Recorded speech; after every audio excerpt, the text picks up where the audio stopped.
Hey guys, welcome to the RAMZPAUL show. It is Tuesday, March 18th, and it's great to be here with you guys. Hope you guys had a great St. Patrick's Day. We had a great show yesterday. I plan to have a good show today. If you're new to the RAMZPAUL show, welcome. We do this Monday through Friday. Monday through Thursday, we do it at 11 a.m. And Friday, we have a special Friday night show at 8 p.m. Central. A couple other things. This is Tuesday, so tonight we have our roundtable, and that's a really good community where people get together and we discuss topics. It's a lot of fun. And to become a member of my roundtable, just join my Substack here. I'll put it in chat. So you guys, if you haven't done so, please sign up. And also every Friday I do a special video for just my Substack people, and it's my way to say thank you. I really do appreciate your support. And Monday through Thursday, I tend to do an article or a video. Yesterday I did a video, or this morning, and I put it on YouTube and Substack, but it's free. So there's usually a lot of content. Be sure to sign up. Then tomorrow night, Wednesday night at 7 p.m. Central or 8 Eastern, we have the famous Z-Man on. We have our Wednesday wrap-up show. It's a lot of fun. We do a deep dive into a topic. Last week, I think it was about Reagan, right? We've talked about Reagan. We've talked about communism, Nixon. This week, based on audience feedback, someone sent in a super chat. I think it was Ryan. Thank you, Ryan. Let's do it about NASA and space. And there's a lot of things going on where Elon Musk and SpaceX, they've rescued those two astronauts that were up at the space station. They were stuck there. They're supposed to be up there only 2 weeks. They've been up there like 9 months because NASA is incompetent. NASA, they're not about space anymore. That's what NASA stands for. Not about space anymore. They're about a diversity and having blacks in space uniforms like astronauts and women.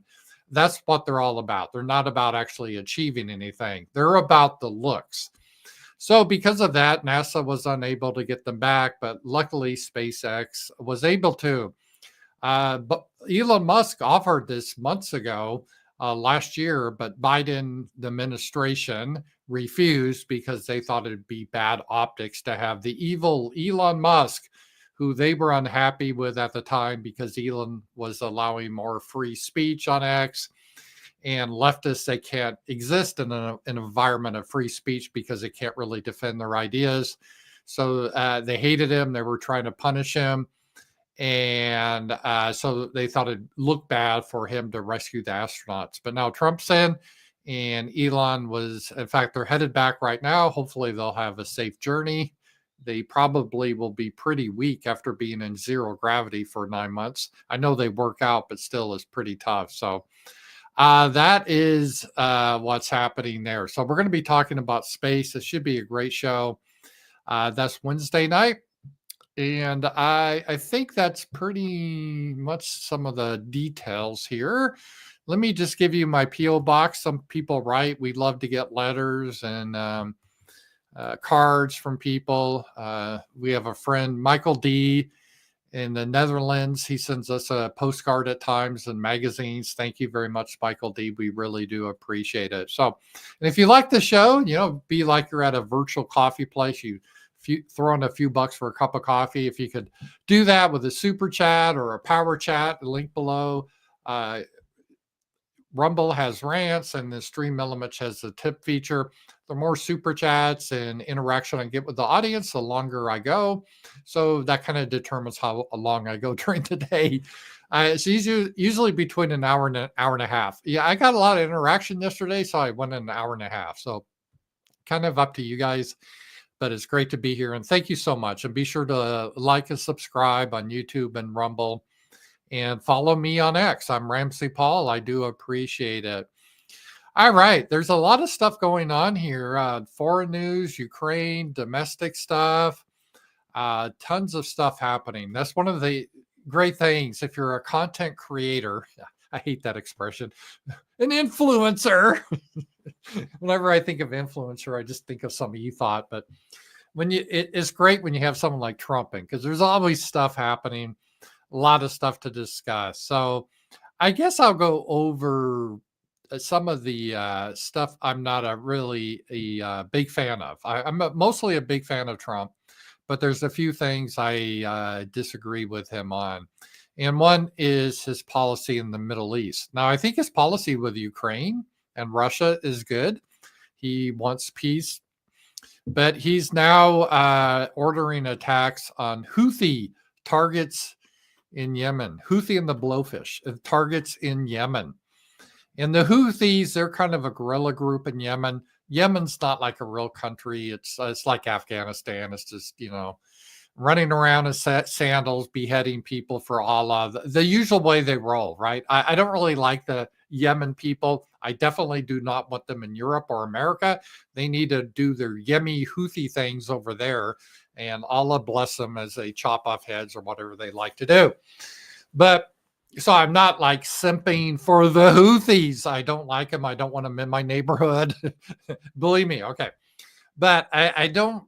The reason we're attacking the Houthis is because in the Red Sea shipping, the Houthis, and they're financed by Iran, they've been attacking ships like oil ships or container ships that go through the straits with drones, because everyone can get drones now. They're fairly cheap. And they get their drones primarily from Iran. Well, they probably build their own too now. And so these big commercial ships, they can't get insurance to go through the strait, through the Red Sea. So they have to go around the Horn of Africa. It makes things more expensive. Now, the Houthis said that they will allow ships to go through, but they're not going to allow any ships that are either Israeli or support Israel or fund Israel, and which we do. Because this started when Israel decided to start their ethnic cleansing or their genocide or whatever Israel does there in Gaza. And again, I don't really give a shit about the Palestinian people. We shouldn't be in the mess, but we fund that. We give all the weapons so the Israelis can massacre the people in Gaza, which they're doing now as I speak. So the Houthis, in solidarity with their Muslim brothers, they said, well, if you're going to do that, any of your ships that try to go through the strait here, we're going to send drones to attack them. And again, the drones aren't big enough to sink these big ships, but they cause damage and the ships can't get insurance in. So it's causing a lot of problems. So the whole issue, it wouldn't be an issue with America unless our politicians are whores for Israel. They're bought and sold. Most of our politicians, there's very few that aren't. Thomas Massey explained it. When you go into Congress, everyone gets a minder from Israel. And they basically use a carrot and a stick. Like if you follow Israeli policies, they will give you money. If you don't, they will make sure you don't get money. They will use their ethnic friends in the media, heavily of their ethnic group, to claim that you're anti-Semitic and the whole thing. So if you know what to do, you play ball with them. And that's how our politicians, they put Israel before they put America first. And an example of that is my senator in Arkansas, Tom Cotton. He rarely speaks about Arkansas. He's constantly obsessed about Israel. Even though we have fewer than 6,000 Jews in the entire state of Arkansas, he's obsessed about that topic. It's like, why? Because he's bought and sold and he's scared of them. So that's just the reality of the situation. So we do what Israel wants. Israel gets in these wars with these Arabs, who I don't really care for, but that's what they do.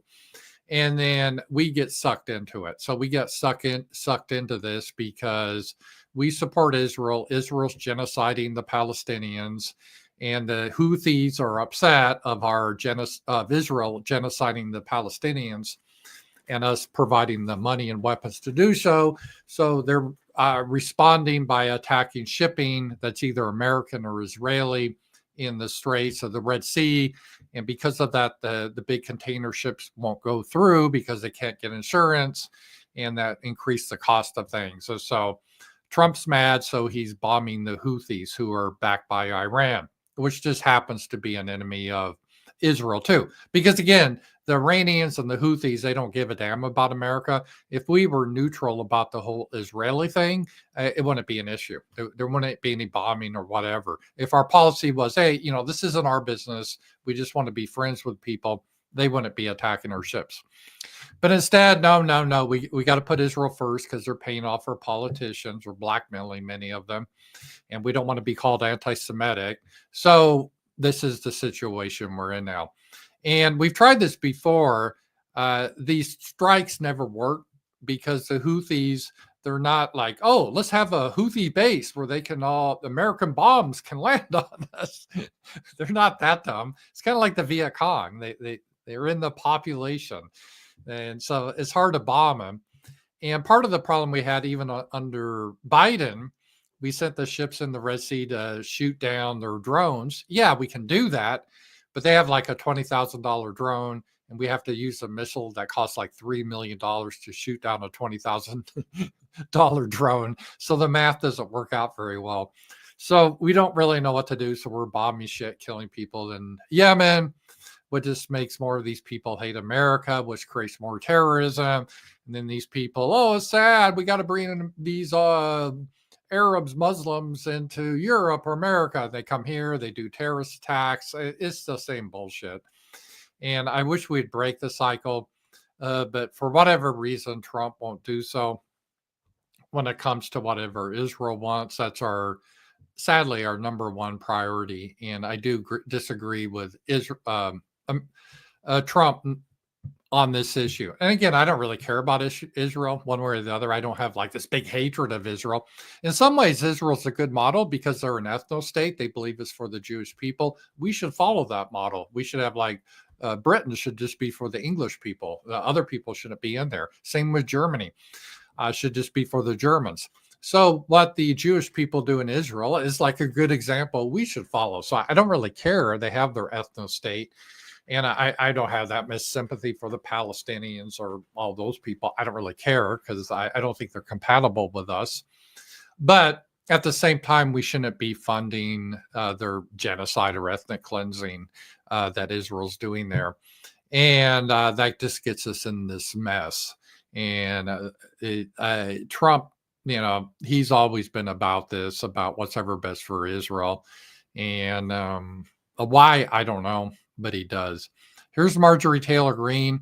I have not heard a single American say they want another war in the Middle East or anywhere else. Well, this isn't popular with most Americans, to be honest, either on the right or the left. The left isn't really happy with what Israel's doing. Obviously, it's hard to justify genociding a people. Trump came with a clever idea. Well, let's just move them out and find somewhere to dump them, some nice farm. We'll make casinos there. I don't know. So, but the left doesn't want this. Most of the right, at least the younger people on the right, don't want this. Again, and I'm not saying all boomers want this. I'm not. Believe me, I love boomers. Don't get me wrong. There's a lot of great ones. But that older generation in America tends to be more tied to Israel because they think they're God's chosen people. And the Bible says we have to bless them and blah, blah, blah, all that nonsense. And if we bless them, Jesus will come back, the rapture. It's a bunch of weirdness. But so they really buy into that. And that's what's kind of got our foreign policy stuck, because actually the younger conservatives, they don't see the advantage of this whatsoever. So yeah, if you see online, you don't see many people that really support, let's get into war with Iran. If you do see someone, it's kind of like a Fox News boomer, right? I mean, and honestly, it is. That's what it is. And so they're kind of behind it. And then obviously there's some Jewish groups that, they like America fighting for their ethno state. So there's those people, but that's about it now. Not one. All I've heard is a loud cry demanding our government and its leaders saying, put America first. I don't support going to war on behalf of other countries. On behalf of what country? And we're going on war on behalf of Ukraine and also Israel. I support peace and fixing our own massive problems for our own people. It's literally my job title, U.S. Representative. That's good. I like what Margorie Taylor Green has said here. I mean, she has some issues, but she's got good instincts. And I like her better than Tom Cotton. Tom Cotton doesn't even, he forgets he's a senator from Arkansas. He really thinks he's a senator from Tel Aviv. And that's a problem. And I'm not trying to pick on Tom because there's many congressmen and senators. That's the way it is. And I think this is a big mistake for Trump to get embroiled. People want peace. And most people, like when we talk about Ukraine, they will be very excited if Trump is able to make a peace. I think Trump is due to speak with Putin today. Hopefully, there'll be a good outcome. But the only people that want continued war with Russia are these like John Bolton, weirdo neocons, and then some people on the left that have an ethnic hatred of the Slavic people and Christians, the usual suspects. But most Americans want peace, and they don't want a war with Iran or other countries. So I agree with her on that. And that is a good news.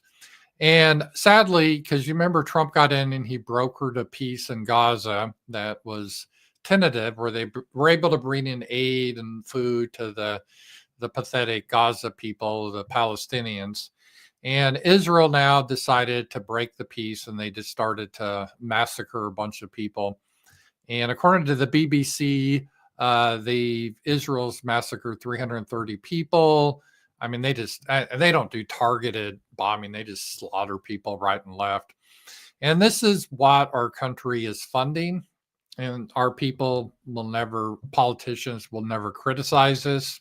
In fact, they want to make it, if you criticize this, and let's say you're a foreigner, they're going to kick you out of the country. We don't do that with any other country. You can protest the war in Ukraine and Russia, that's fine. You can protest America, you can protest Trump, you can protest Elon Musk, but you can burn the American flag, but you better not say anything bad about Israel. Otherwise, your ass is out of here. So it kind of shows you who's really controlling things. And it is horrible. All right, Donald Jones, here we go again, misrepresenting Bible prophecy. Paul reads Romans 11 for crying out loud. Yeah, well, it depends what Bible prophecy, Donald Joy. I'm not saying you believe that, Donald. People have various thoughts about Bible prophecy. There's post-millennialist, pre-millennialist. There's all sorts of views on the end times. The Schofield Bible brought this idea of that there's something called the rapture. The rapture doesn't actually appear in the Bible, the word, and that's a new concept. But it was the idea of what would happen. So they take passages in Daniel and they take passages in Revelation, and then they try to get their end times dogma. So again, I'm not trying to say all people that support Israel, let's say boomers, Christians, support that. They don't. But there is a strain that says we need to support Israel, because if we support Israel, God will bless us. And I've debunked that many times, but there's a lot of people that still believe that. I mean, we haven't been blessed, and we've been doing that for quite a while. But thank you for your, so you guys can read Romans 11. But whatever, I don't think we should base our policy on Romans 11 or anything else. We should be peaceful with other countries in the world. And whatever people want to believe privately about your end times, like if you think, they're going to have a red heifer and they're going to tear down that mosque and build the third temple, then the Antichrist will come, and then everyone's going to get the mark of the 666, and then there'll be the rapture, then there's going to be the tribulation, then there's going to be Armageddon, Gog and Magog. I know a little bit about this. I went to Baptist school when I was in elementary school, and I'm pretty familiar with all the different eschatologies, they call it. So I'm not. This show's not a Bible show, but there is definitely a Christian Zionist idea that we need, which I think is very mistaken and actually is heretical. Read the book of Acts. It talks about the dangers of Judaizing Christianity. And that's the whole subject of the book of Acts. So, but a lot of Christians, they want to go back to that, which is a heresy, because there's now just one way to God, through Jesus. We don't need to go back. And there's a lot of people want to go back and all that type of stuff. So that is a prime driver, sadly, in the United States for the reason we support Israel so much. It's not the only one. Again, there's a lot of politicians are more practical because they get a lot of money. There's a lot of rich Jewish donors that support Israel and they give money. Like Sheldon Adelson gave Trump a lot of money. He died, but now his wife did. That could influence it a lot. And again, then they have a lot of power. They can, if you say, I don't want to support Israel, that was Ron Paul's position, was I would cut all foreign aid. And I remember I did a video about this because that's a libertarian position. I don't hate anyone. We should cut all foreign aid and get out of everything. And they're like, you're a vicious anti-Semite. So unless you give them money, you're a vicious anti-Semite. Then they try to cancel you. So there's a lot of fear. And so there's a lot of reasons behind this. There's the Christian Zionist angle that these people believe will bring about the end times. And then you have the more practical people. They like the money from these various Israeli groups, and they're fearful of the media that is, heavily Jewish, that will run stories that they're anti-Semitic unless they support Israel. And so there's a lot of factors that go into it, but I think it's a misguided policy. And again, it's not about a hatred towards Israel. I don't hate Israel. In fact, I think they do a lot of things well that we could take advantage of. We can learn from, like how they have border control, how they expel people from their country, how they consider themselves a Jewish state. They don't apologize for that. I think they do a lot of things that we can learn from. And I have no problem they're doing their thing there. That's fine. But we don't owe them our tax money. And there's a lot of people that would agree that we don't owe Ukraine money. We don't owe all these other countries money, but we do owe Israel money, either because it brings Jesus back or because you don't want to be blackmailed or whatever. So it's a mess. And it's a hard subject for people to deal with, because the minute you say, hey, I don't really mind Jewish people having their homeland, I just don't think we should fund it. Oh, you're a vicious anti-Semite. Don't you remember the Holocaust? My grandparents say they were all Holocaust survivors. And then they'll show you a pile of shoes and cry and then say you're evil. And then, oh no, don't say that. Okay, we'll give you money. That's kind of the scam that goes on. Yeah, but I think younger people are getting seen through this scam, and it doesn't work as well as it does with older people. And again, obviously, when I say stuff like that, I'm not saying all older people, and there's some younger people are real pro-Israel too. But if you look at the polling data, support of Israel is really a boomer and older phenomenon now in the United States. There's hardly any support with younger people. So it's kind of going away just as the years go by. But, we still have that, and we have that in our policy. So we're going to be dropping some bombs on some people running around with sandals in Yemen. Not that I really care about these people. I mean, these aren't great people, but it's not going to solve anything. What, they're going to quit? I mean, you can't kill them because they're just you can kill a few and you could kill some civilians, but I guess unless you just want to do total genocide solution. Otherwise, there's not much you can do because they live in the cities. Or guerrillas, right? They don't have like out in the open camps. And then, they can hang low for a while. Then are we going to always have our aircraft carriers in the Red Sea? And then what do we do when they keep doing all these inexpensive drones? It's a mess there. But it makes us look tough, I guess. So there we go on that. All right. Let's see here. So that was some of the that was. Let me go over a little Ukraine, because I did talk a little bit about. I'm not a big fan of what's happening in Yemen again with Trump, and a lot of people like, "Aha! I told you so. You should have voted for Trump." No, I knew that going in. I knew Trump. We all knew going in that Trump was 100% Zionist. And he put Israel first. We always knew that. There was no question about it. And we always knew that if Israel wanted a war with Iran, Trump would accommodate that. A little scary because Iran's not really like Iraq. They're fairly sophisticated. I don't think we need to stir up that hornet's nest. But hey, I'm not calling the shots. And I do think Trump is better than Kamala Harris by far, or the other choices. So You got to, if you're kind of older or mature and you can look at things that, some people, if you have a candidate, you support 90% of what they're doing, like I do with Trump. I wish it was 100% I could support, but I can't. But 90%, I think he's doing great. He stopped the illegal immigration. He's attacking anti-white policies. He's trying to get us out of the Ukrainian war with Russia. Those are all good things. And the bad things, I'm not a big fan of his attacking Yemen and trying to pick a fight with Iran. That's what you get though. But see, I'm not paid, I'm not controlled by anyone, so I can say what I like. I guess that's one advantage that I don't have a lot of big donors in. But anyway, thank you for your super chat, Donald Joy. And I want to make clear again, not all boomers believe that. There's a lot of great ones. And all Christians don't believe in that end times eschatology that I laid out, but enough to that's what drives our policy. So that's kind of how that goes.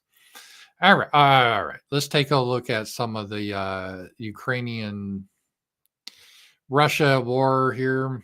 And as I said earlier, that Trump is today meeting with Putin on the phone. They're having a conversation. And the Trump administration is considering recognizing Ukraine's Crimean region as Russian territory as part of any future agreement to end the Ukraine war. Well, duh. I mean, that's not enough.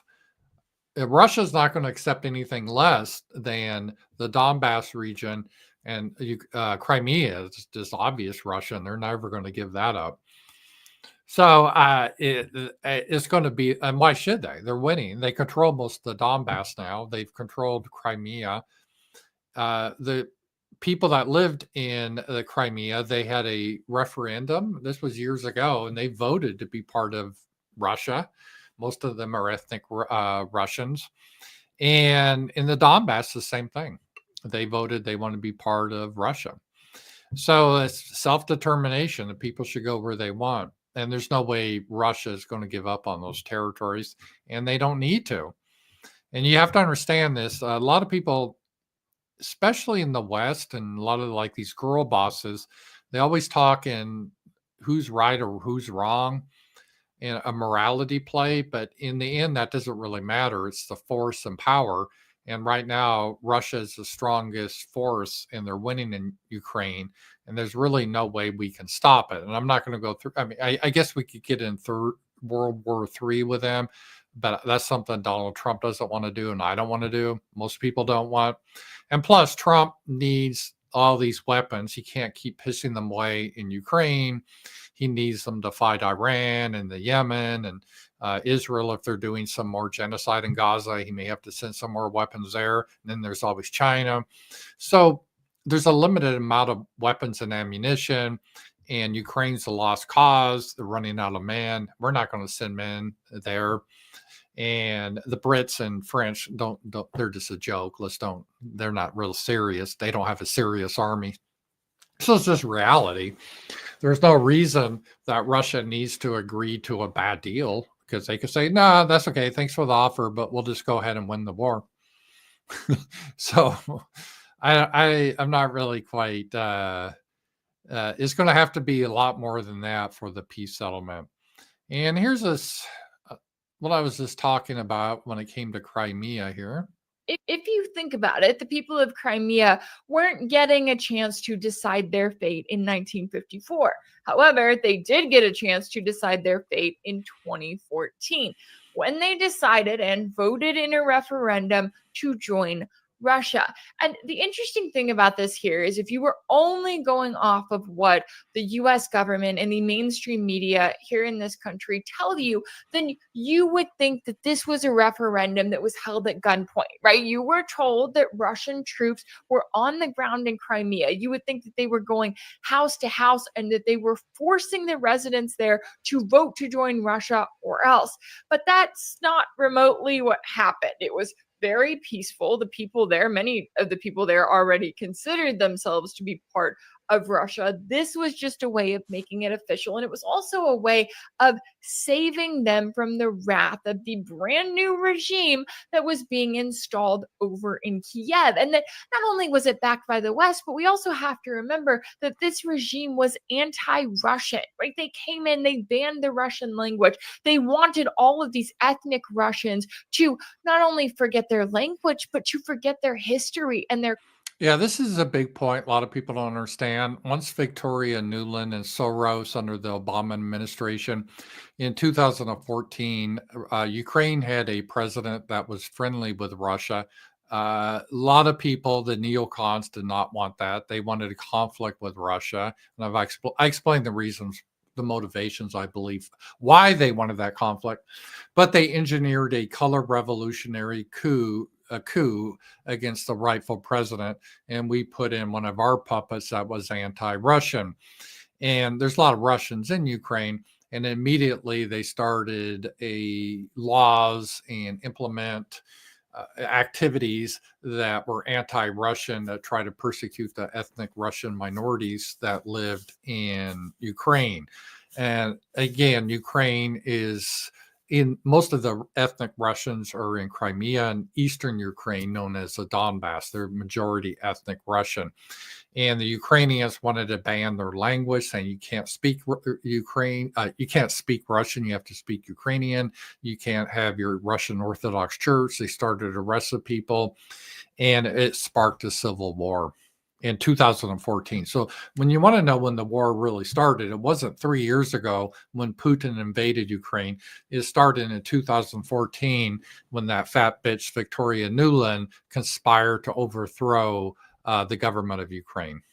Culture. So I do not blame the people of Crimea whatsoever for saying, hey, I'm going to vote in a referendum to return to the country that I identify with, that I am part of.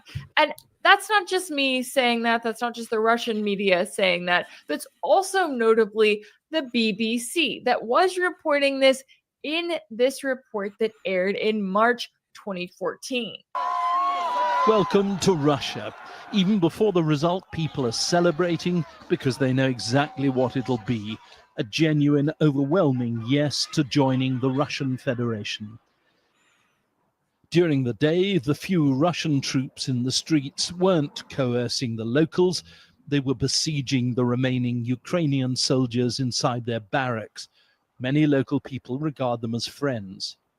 The West maintains the referendum is illegal since Russia signed an international agreement to guarantee Ukraine's borders. But a great many Russian-speaking people here believe they're being liberated from a country they never wanted to belong to. So that was when they could still report back in 2014. The election wasn't coerced. The Russians didn't put guns to these people's heads. They wanted to be part of Russia, and they didn't want to be part of Ukraine. And so that is sort of the background of what happened there. And the Europeans are getting more and more ridiculous. Take a look at this. European leaders taking off their jackets in a united show of support for President Zelensky.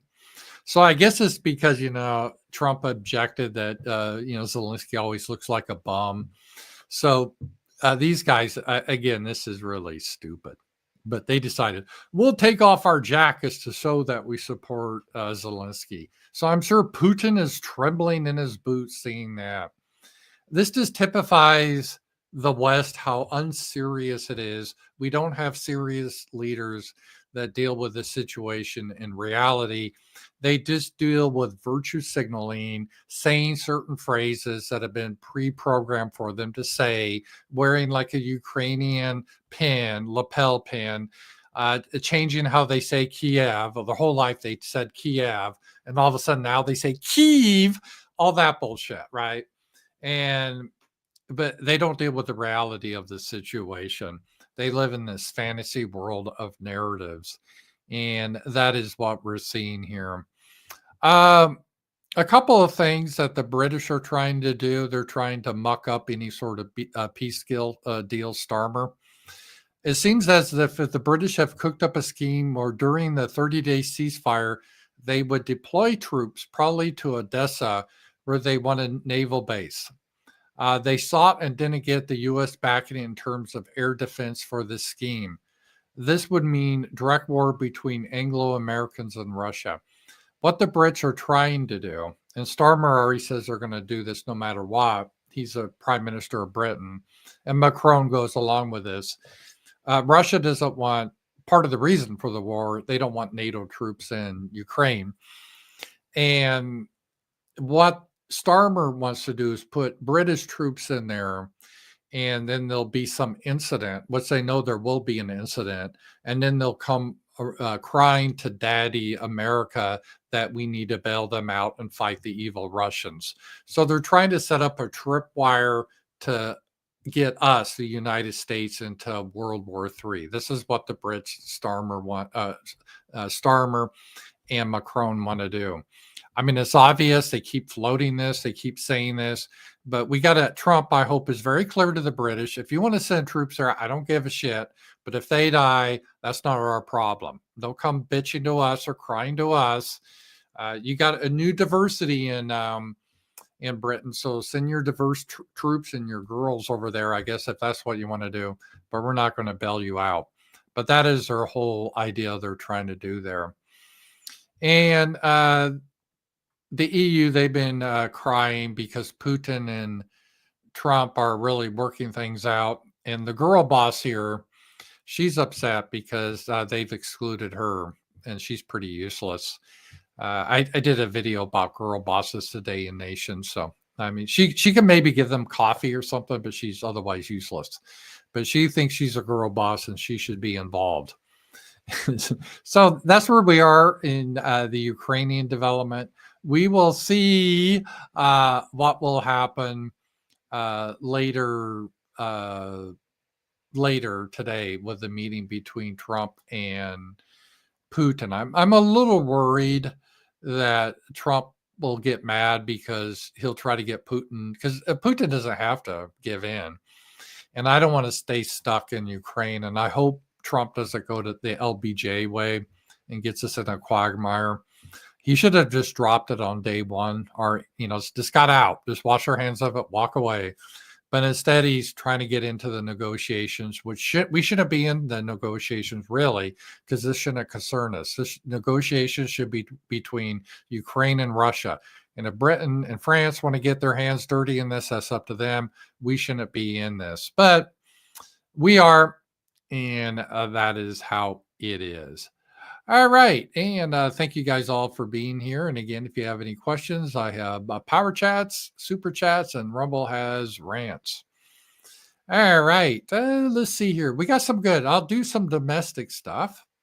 There was some good domestic news.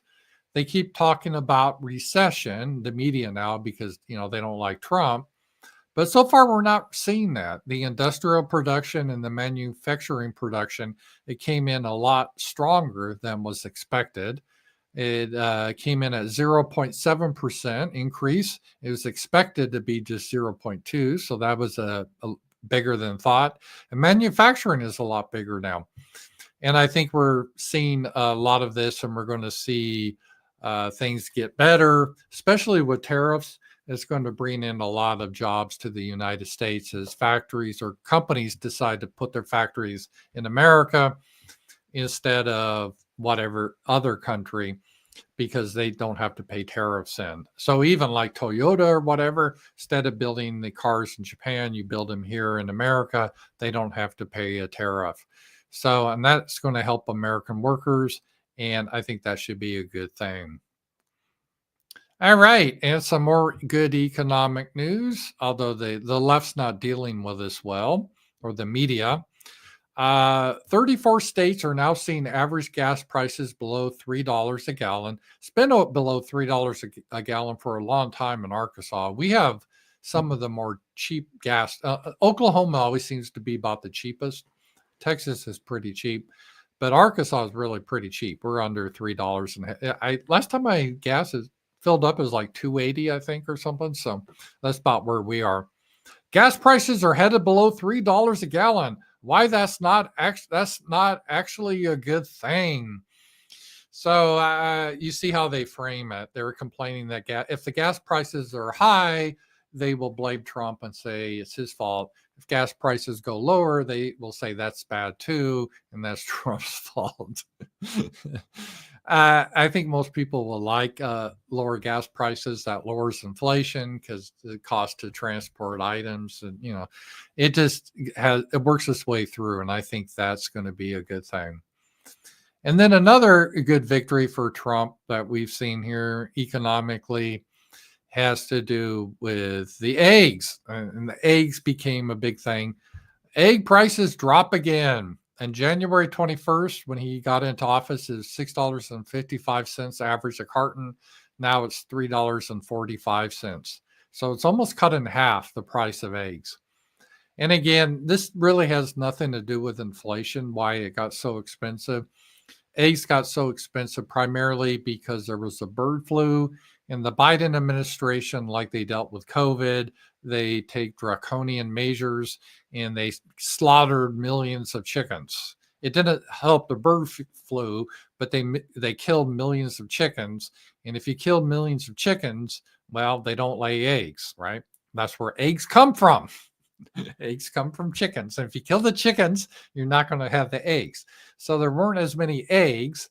So when the supply is reduced, obviously the price goes up. But now Trump, we're over that.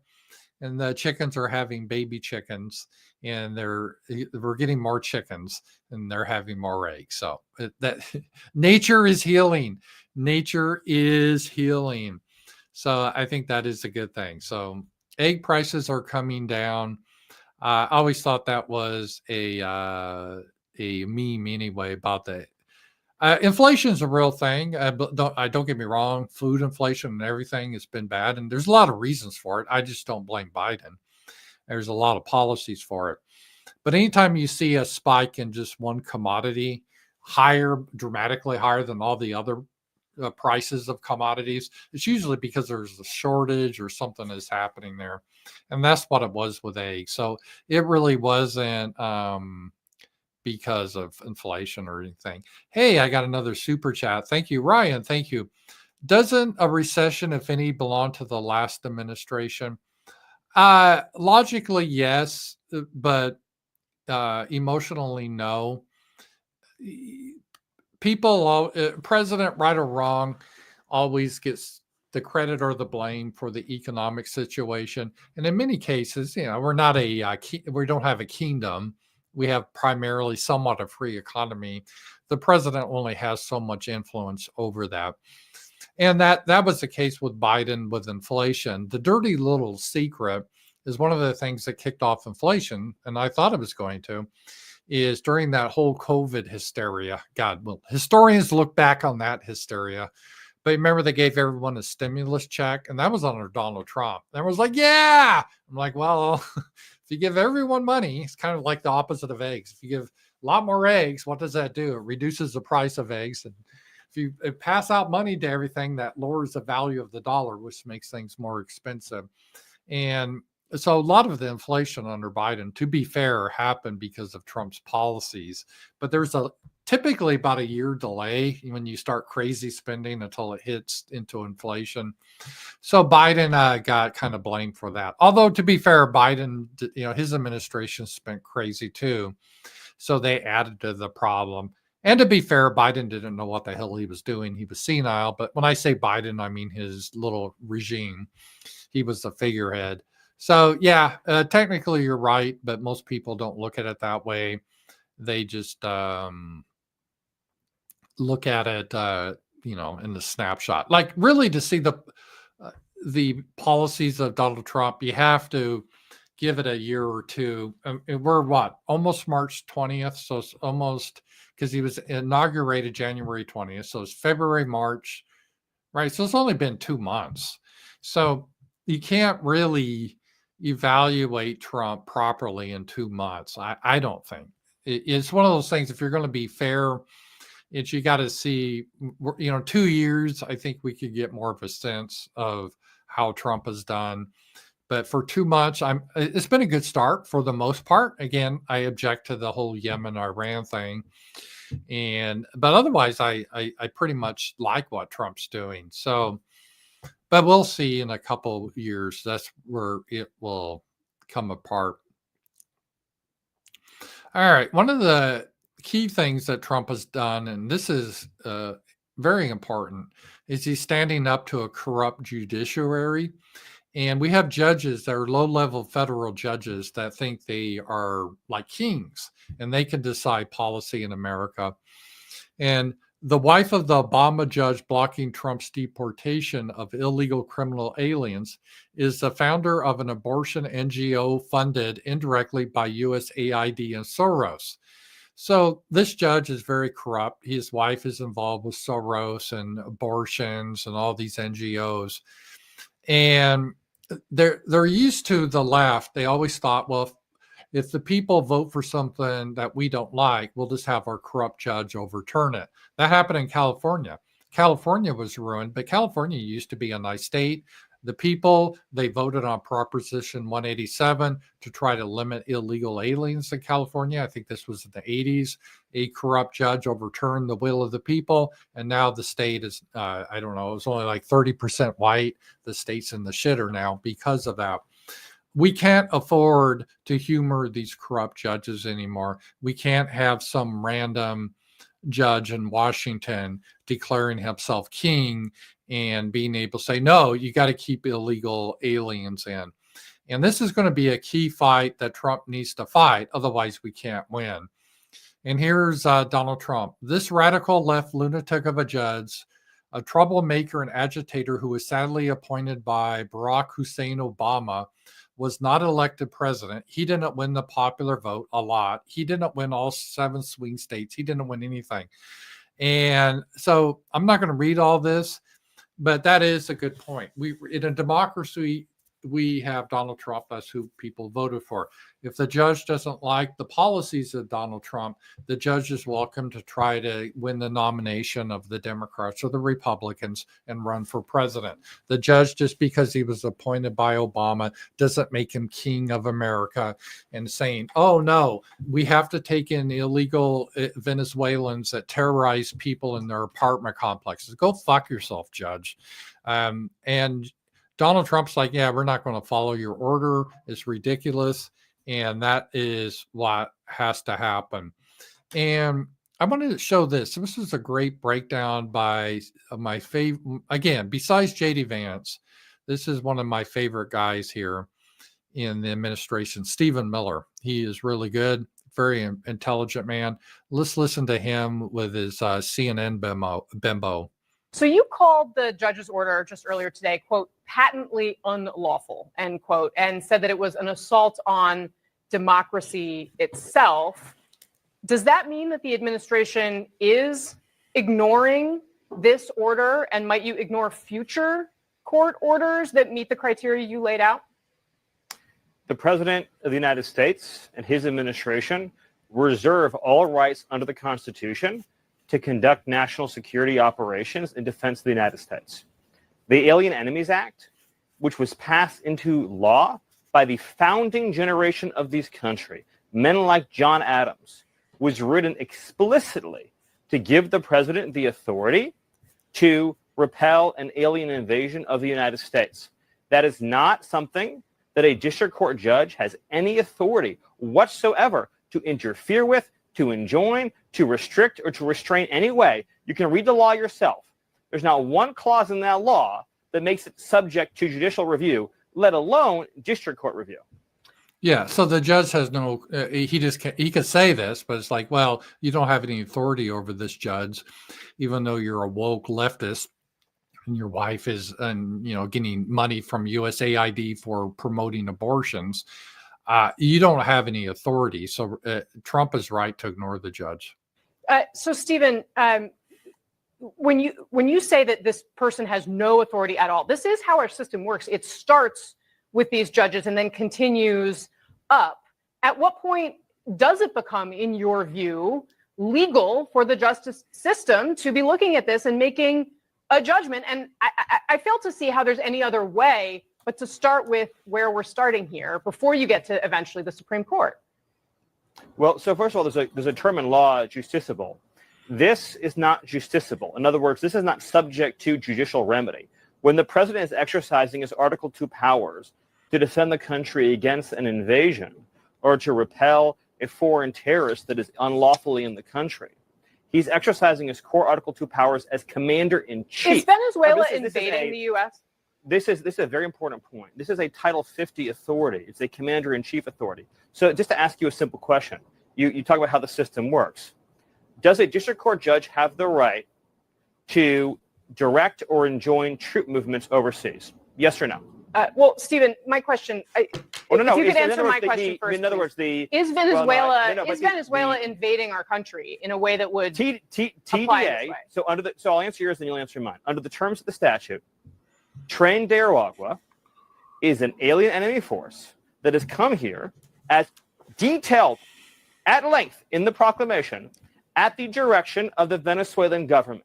The statute says that a president has the ability to repel an invasion or predatory incursion that is directed by a foreign state government. or a government, right? Are they a state or a government? This would be, yes, it is documented that TDA was sent by the Venezuelan government in the proclamation.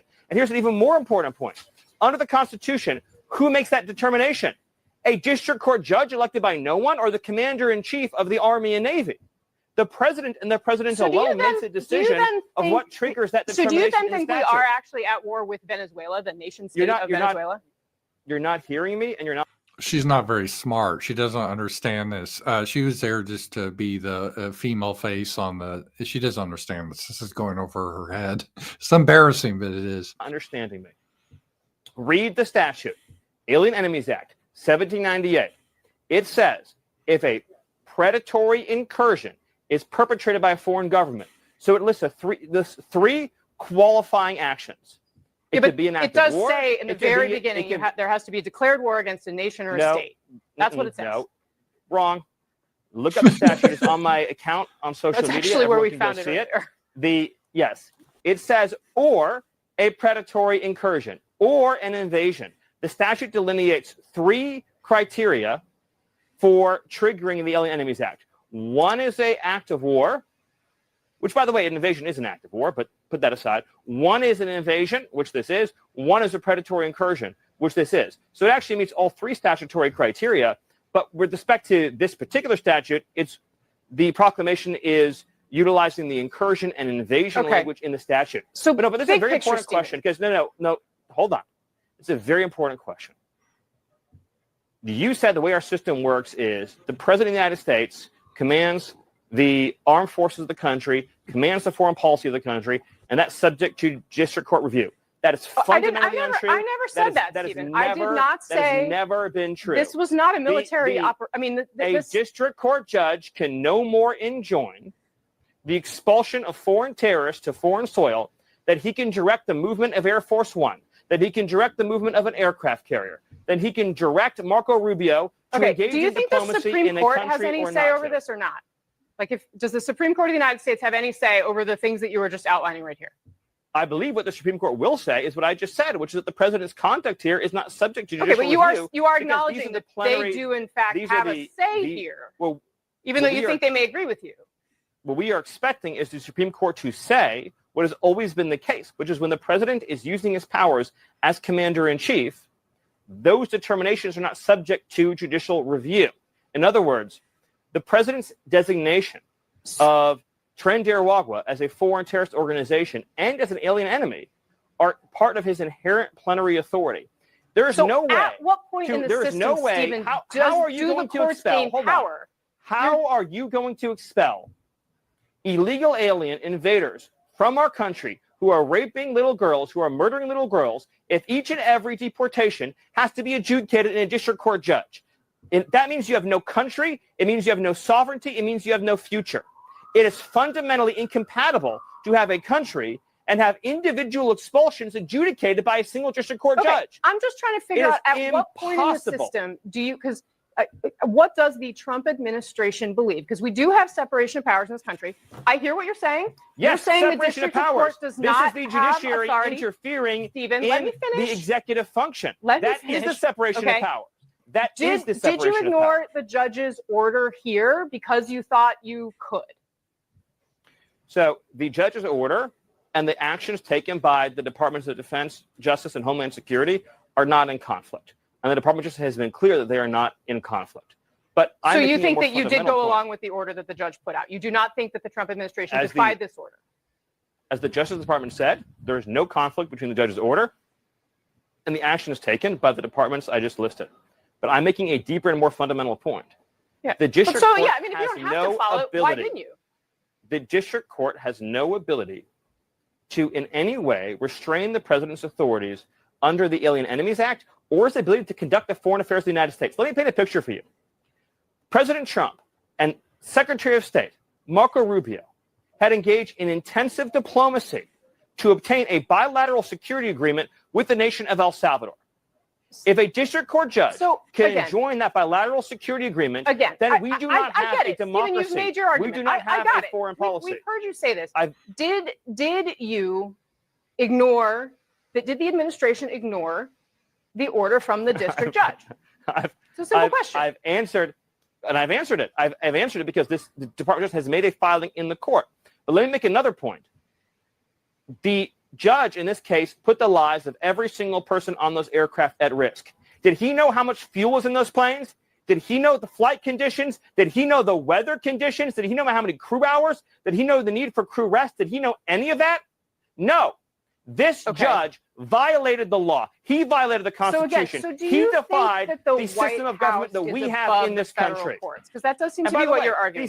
These same district court judges didn't do a damn thing to stop Joe Biden from flooding this nation with millions of illegal aliens. Do these district court judges didn't issue any injunctions to save the lives of Jocelyn Hungary or Laken Riley or anyone federal else? Courts. Is that what you're saying?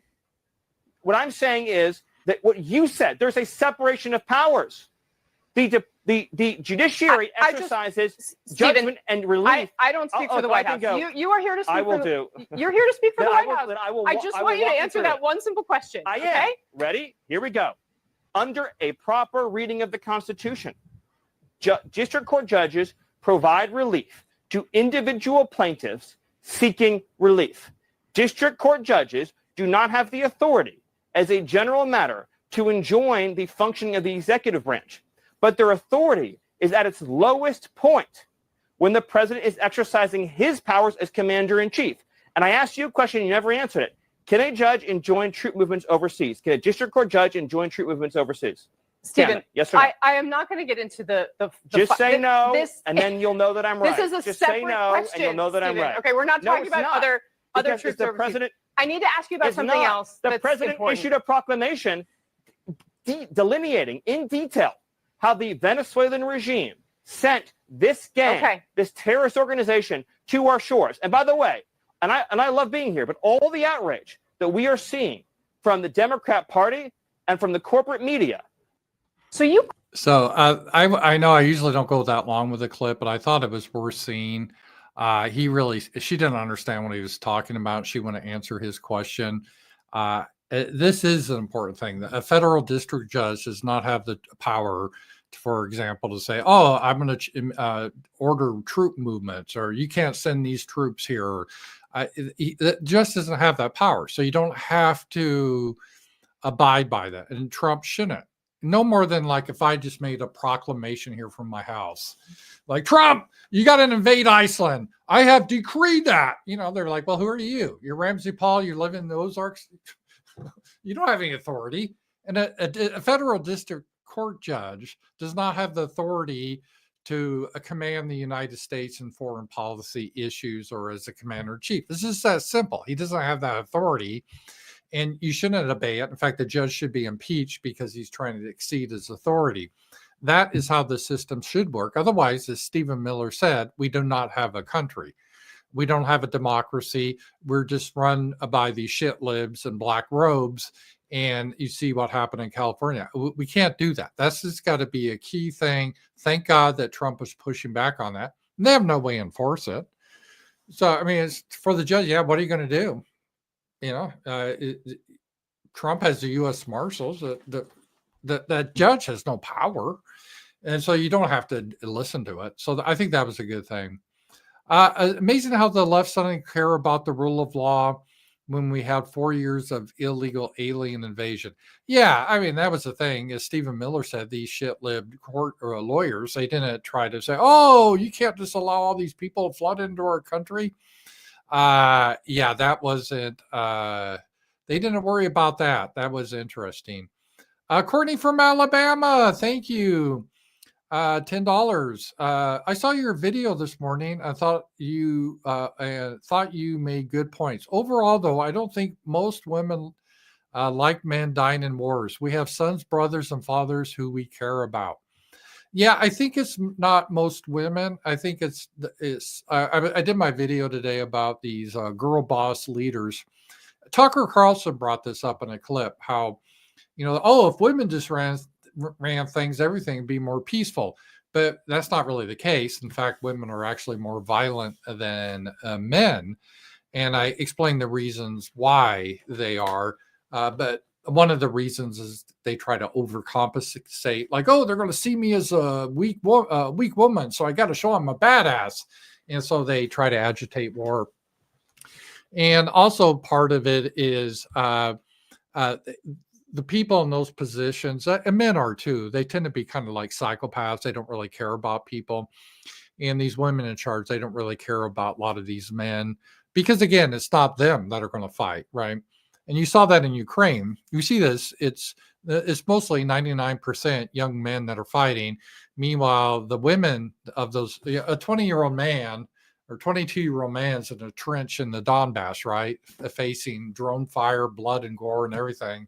His equivalent, 22-year-old girl, she's dancing in a club in Kyiv, drinking her champagne, snorting cocaine. There's a difference there. War affects men a lot more than it does women. And so I agree with you.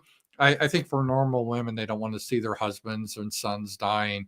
But when you get to these top levels, these women don't really care about men. In fact, mostly they dislike men and they're okay with them being killed and they don't really care about that. So, but thank you for that. I appreciate your support. Great. So that was Courtney from Alabama. She had a good question yesterday too. And she's coming out with an article and I will definitely share it. She did some statistical analysis of voting patterns of white women in the South overwhelmingly voted for Trump. So you kind of hear the meme that, women are the problem. And that can be the case in some situations, but it definitely not white women in the South. And specifically, if you looked at married white women in the South, they overwhelmingly voted for Trump. So anyway, I gave that update on that. All right, let's see here. I'll go NASA. We have again, I briefly went over this. SpaceX, not NASA. NASA's busy doing videos about black astronauts or something, but they can't actually get into space anymore. So we have rescue, 15 hours until the stranded NASA astronauts are home. Pray for safe re-entry. Space travel is dangerous. Yeah, I think they should be able to get home safely. SpaceX has done this quite a bit under Elon Musk. And they're not under Elon Musk. I think it's the best people to do this. He doesn't have DEI considerations like NASA.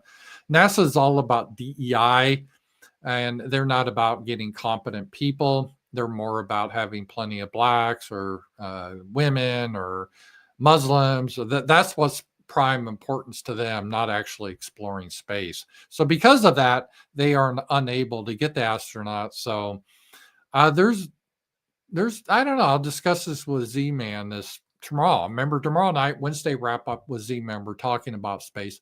I don't know. Maybe NASA should just be shut down unless it can be reformed and SpaceX do it, because NASA doesn't seem to have the right stuff anymore. It's just a big bureaucracy with incompetent people. It's sad. It used to be pretty good agency. All right. The other big news, and I think most people are going to be disappointed in this. I know people get excited. They're going to release the JFK files, supposedly. Here we go.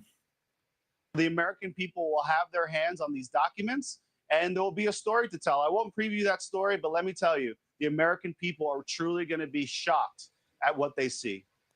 Well, we'll see. I'm a little skeptical if there's going to be anything shocking. I think anything real damaging, they probably already destroyed the evidence. I always thought a lot of the stuff with like JFK and Martin Luther King Jr. and Robert Kennedy, the FBI withheld a lot of stuff.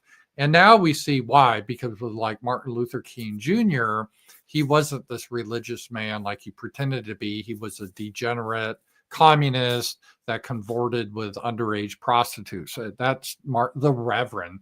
And the family that's grifting off his name doesn't like that to be released. And so the FBI withheld that information to try to protect his memory because they didn't want to show what a piece of shit he really was in real life.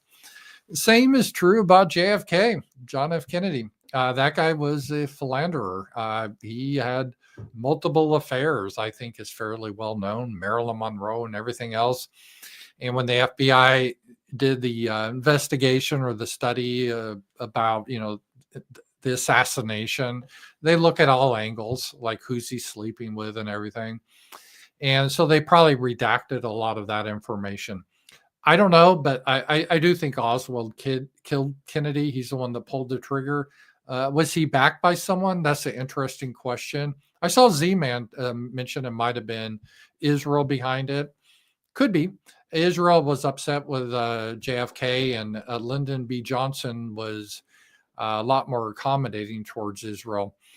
So, but I don't think that's going to come out. I think mostly will come out as more of Kennedy's sexual affairs, that type of stuff, which is already kind of known, right? I mean, it's not like super shocking. At the time, they kept that all really kind of hidden. The media, they knew about it, that he had all these girls and was cheating on Jackie Onassis, but wasn't Jackie Onassis at the time, but Jackie. But, they kind of kept that quiet back then. So we'll see. We'll see if there's some bombshells. I'm a little skeptical that there will be a bombshell. That was one of the big first conspiracy theories, people, even before 9/11 and now the moon landing. It was the JFK assassination. Was it the mafia that did it? Was it the CIA? Was it Russia? Was it Mossad, Israel? I don't know. I from what I read on it, I do think Oswald was a strange guy. He was kind of off in the head, and he, tried to defect to Russia, and then they kicked him out. He was basically a loser. I think Oswald probably did it, but we will see. We will see. I never really got into the conspiracy that much. I mean, technically, when I was born, JFK was president. So I don't remember him being assassinated because I was 5 months old. So I don't remember it. But yeah, for a lot of people, especially older than me, it was a defining moment. All right. Now, Stephen Miller, we saw a video of him. He's my second favorite, a Trump official. Now we'll get a quick video, not as long, it's just 3 minutes. We'll go over by J.D. Vance. And I really like J.D. Vance quite a bit. And he's talking about globalization here. So let's take a look at him talking about globalization here. There were two conceits that our leadership class had when it came to globalization. The first is assuming that we can separate the making of things from the design of things. The idea of globalization was that rich countries would move further up the value chain while the poor countries made the simpler things. Yeah, you guys heard this. We're in the information age. We do the design. We don't do the dirty work of actually making stuff. We'll send that to Mexico or China, and we do all the fun, green stuff. That was the idea. But that really hurts our middle or lower middle class because what jobs do they get? Well, everyone could be a computer programmer. Remember that? Now that's going away because of AI, and computer programming jobs are being outsourced. But that was the big idea. You would open an iPhone box and it would say designed in Cupertino, California. Now, the implication, of course, is that it would be manufactured in Shenzhen or somewhere else. And yeah, some people might lose their jobs in manufacturing, but they could learn to design, or to use a very popular phrase, learn to code. But I think we got it wrong. It turns out that the geographies that do the manufacturing get awfully good at the designing of things. There are network effects, as you all well understand. The firms that design products work with firms that manufacture. They share intellectual property, they share best practices, and they even sometimes share critical employees.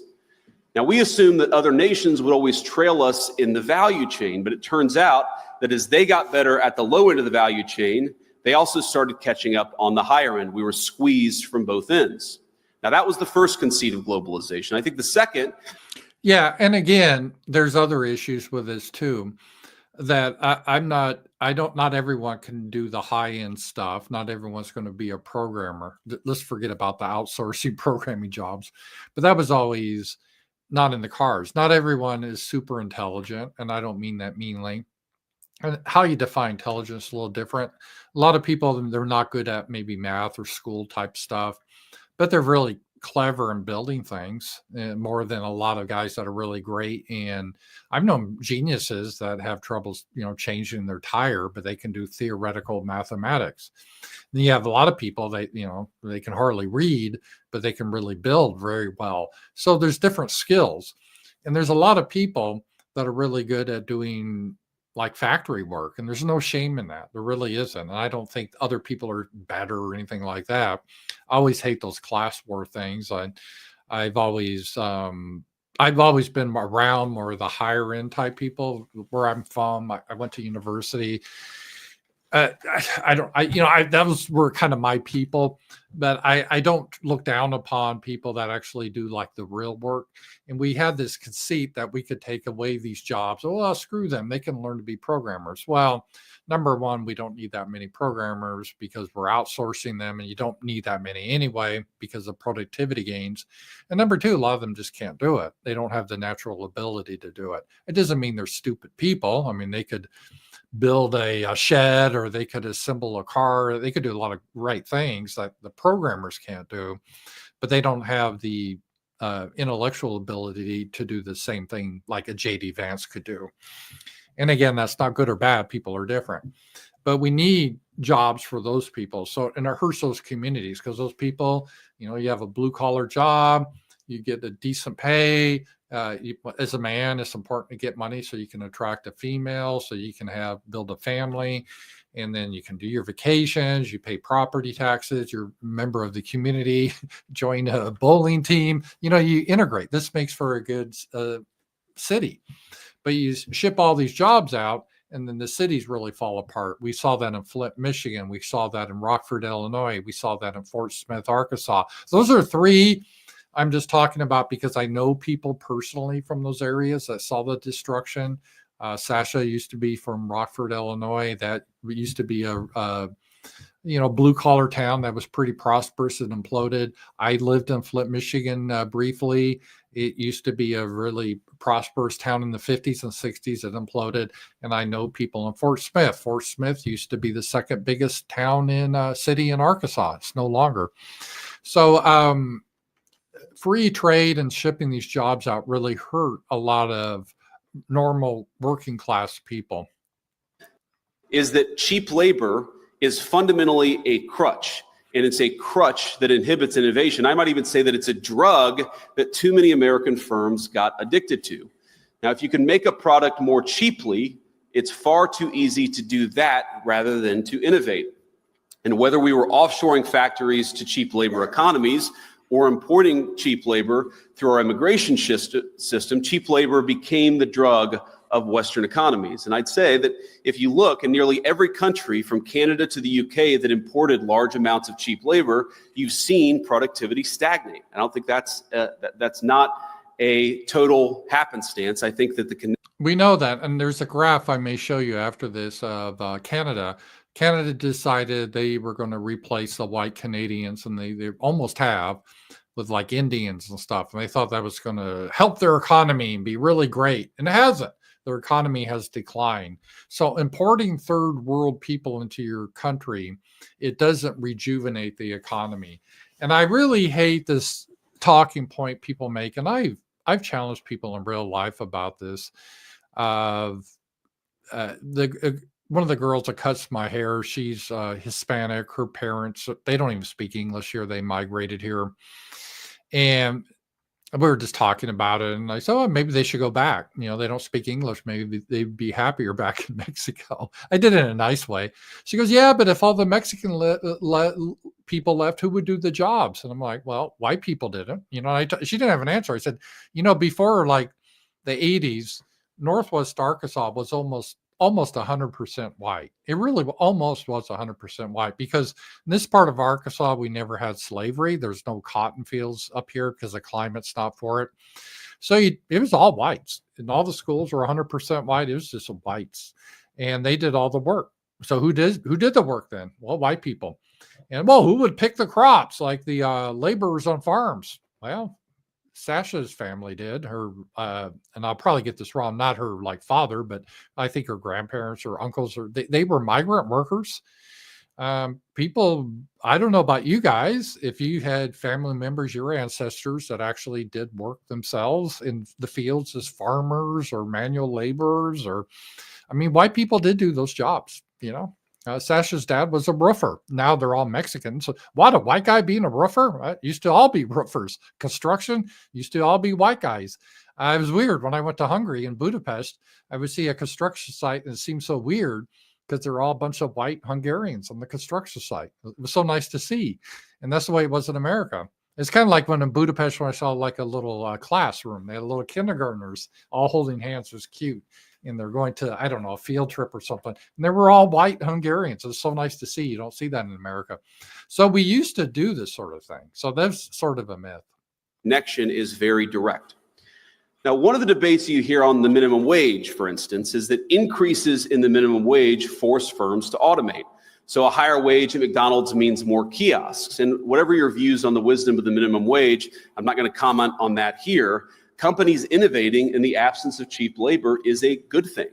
I think most of you are not worried about getting cheaper and cheaper labor. You're worried about innovating, about building new things, about the old formulation of technology is doing more with less. You guys are all trying to do more with less every single day. And so I'd ask my friends, both on the tech optimist side and on the populist side, not to see the failure of the logic of globalization as a failure of innovation. Indeed, I'd say that globalization's hunger for cheap labor is a problem precisely because it's been bad for innovation. Both our working people, our populists, and our innovators gathered here today have the same enemy. And the solution, I believe, is American innovation. I think he's right. I really do. And I thought about this.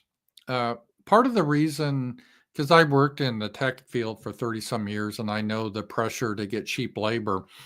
And in defense of the companies, the defense, because I felt bad about this. I'm like, wait a minute. We're taking over a company and we're firing these Americans that have families, they have good jobs, good pay, and we're replacing them with Indians. And how that's hurting these communities. How's this helping America? And it's like, well, yeah, this is bad. But if we don't do this, other companies will do it, and we can't be competitive. So the problem is we never had a government that was able to provide structure. This is why I'm not a total libertarian. I think the government has a role in making sure that business does what's best for the American people.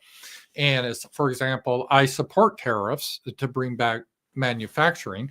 Now, one area I do disagree again with Donald Trump and Vivek and even Elon Musk, and that was a big brouhaha, remember, over Christmas over H-1Bs.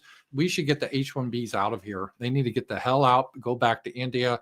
We need Americans to do those jobs. We have the Americans can be programmers, and they can help develop our country. They need to go out. H-1Bs need to be stopped 100%. That program, 100% abused. I saw it theoretically when it came in. the program was just, well, we have to hire Americans first, but if we can't get an American to do it, then we use H-1B. But it's not being used like that. It's being used first to replace Americans. It needs to be shut down. And the same if you go out and you stay at a hotel, it's usually Indian owner. Why is that? Because they got special loans that white guys weren't able to access because of the race. That's bullshit. We need to revoke those loans. They need to be sent back to India, and the motel or the gas station needs to be sold to an American. That's what needs to happen. I would have a tariff policy that we build here. It's important also for not just the economy, but as we see now for national defense, that we're able to have manufacturing. And in tech, no, you're not having H-1Bs, and IBM or any other tech group, Oracle or whoever you are, if you want to send jobs overseas by having Indian programmers, we're going to hit you with a tariff. So you're not going to make money on that. You're going to use American programmers. You're going to use American engineers. You're going to use American factory workers. That's how you make America great again. I 100% support that. And then the American companies can focus on innovation instead of trying to get the cheapest slave labor possible. So really impressed with what Elon said there. I think that was not Elon, that was JD Vance. I really do appreciate that. So good points from JD Vance there. All right. Let me make sure I got everything here. And yeah, I think I'll wrap up now. It's been a good show today. Thank you so much all for your interaction. Be sure to like and subscribe. And as a reminder, tonight we will have our roundtable. If you want to be part of the roundtable, or even if you just like to watch it, it's an interesting discussion. Just join my Substack. I have the link I posted. It's in the description. And I really do appreciate that. And you get other things with the Substack. Every Friday I do a video for my Substack people. So guys, thank you for being here. I really do appreciate it. And I will talk to you guys later.